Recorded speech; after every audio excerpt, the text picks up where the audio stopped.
अस्सलाम वालेकुम, आप सबका खैर मकदम है मेरी YouTube channel reading with me में। होप आप सारे ठीक होंगे, अच्छे से होंगे। जैसा कि आप सबको पता है, हम हिंदू मुसलमान पढ़ रहे हैं। कल हमने 4 बंद पढ़े, आज हम और 4 बंद पढ़ेंगे। लेकिन शुरू करने से पहले मैं ये कहूँगी, जो मेरी चैनल के जुड़े हैं वो प्लीज़ सब्सक्राइब करना ना भूलिएगा। साथ साथ मुझे लाइक भी कीजिए और शेयर भी कीजिए। चलिए स्टार्ट करते हैं। हिंदू मुसलमान कौमें पुरानी, दोनों की दोनों हिंदुस्तानी।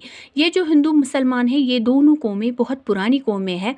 इन दोनों का इत्तेफाक बहुत पुराने ज़माने से चल रहा है। ये दोनों जो है, ये दोनों हिंदुस्तानी है। चाहे मुसलमान हो चाहे हिंदू हो, दोनों हिंदुस्तानी है। इनकी सिटीजनशिप जो है वो है हिंदुस्तानी।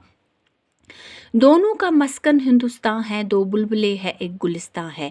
दोनों का मस्कन, मस्कन का मतलब होता है घर। इनका घर, हिंदुओं का भी घर हिंदुस्तान है और मुसलमानों का भी घर हिंदुस्तान है। चाहे सिख हो, क्रिश्चियन हो, कोई भी हो, तो इनका घर जो है हिंदुस्तान है। यहाँ पे इसने जिक्र किया हिंदू और मुसलमान का ही खाली, लेकिन हम बोल रहे हैं वहाँ पे सिख भी रहते हैं, क्रिश्चियन भी रहते हैं, लेकिन सारे भाई भाई है।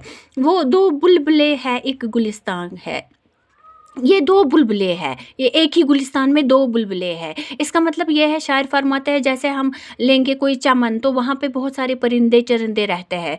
कोई किसी से नहीं कहता ये चमन मेरा है, यहाँ से जाओ, ये गुलिस्तान मेरा है, आप क्यों यहाँ पे हो। इसी तरह शायर ने मिसाल दी है कि हिंदू मुसलमान जो है वो एक ही गुलिस्तान है उनका, एक ही चमन में वो रहते हैं, इत्तेफाक से रहते हैं एक ही चमन में। इनकी जो ये कौमें हैं, ये बहुत पुरानी कौमें हैं।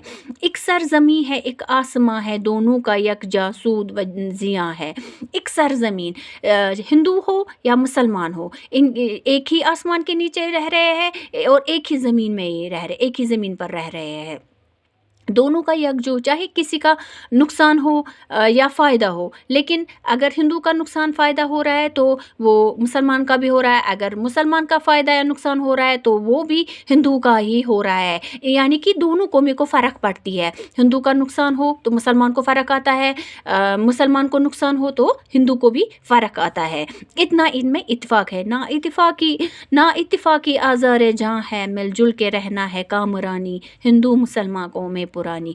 शायर फरमाते हैं, ना इत्तेफाकी आज़ार जहाँ है, अगर इनमें इत्तेफाक नहीं रहेगा तो हमारे दिल को बहुत रंजिश होती है। मिलजुल के रहना है काम है, इन कौमों को मिलजुल के रहना चाहिए, क्योंकि उसी में फ़ायदा है, उसी में कामयाबी है, उसी में कामरानी। कामरानी का मतलब होता है कामयाबी, उसी में कामयाबी है। अगर ये मिलजुल के रहेंगे, इत्तेफाक से रहेंगे, तो हमारे दिल को भी रंजिश नहीं होगी। हिंदू मुसलमान कौमें, ये कौमें जो है ये बहुत पुरानी है। इनको लड़ा मत, इनको प्यार से रहने दो। इनमें फ़िरका परस्ती का ये जो कीड़ा घुसा है ये मत डालो। ये एक दूसरे के साथ मिलजुल के रह रहे हैं तो इनको मिलजुल के रहने दो। आई होप आपको समझ आ चुका होगा। मुझे दीजिए इजाज़त। अल्लाह हाफिज़।